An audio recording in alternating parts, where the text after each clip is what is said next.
समाजवादी लिखे वाला केवल एक, आगे वाले केवल एक। सबसे बढ़िया हमारे गया कवि जी धर्मेंद्र सोलंकी भैया का बहुत बहुत धन्यवाद कवि जी। जानला समाजवादी के चक्कर में ढेर गवैया के पिंड पर आ गया के बाज रोटी सपा के साई के बाज रोटी अरे दिल्ली से लेके मुंबई से लेके सफर कैलस दिल्लिया। अरे मुंबई से लेके सफर कैलस दिल्लिया के बाज रोटी सपा के साई के बाज रोटी।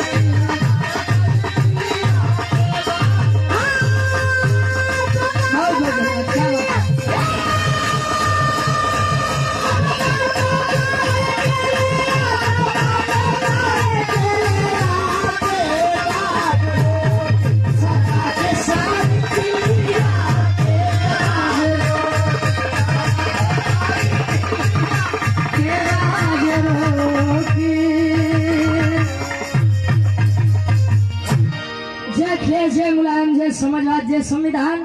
अगर ये आप लोगन के गीत अच्छी लगे हो तो एक बार जोरदार ताली बजा के हमारा समर्थन कर दीजिए। बहुत बहुत धन्यवाद। साइकिल कहाँ गो गुरु जी? हाँ, कल्लू के पंचर की दुकान।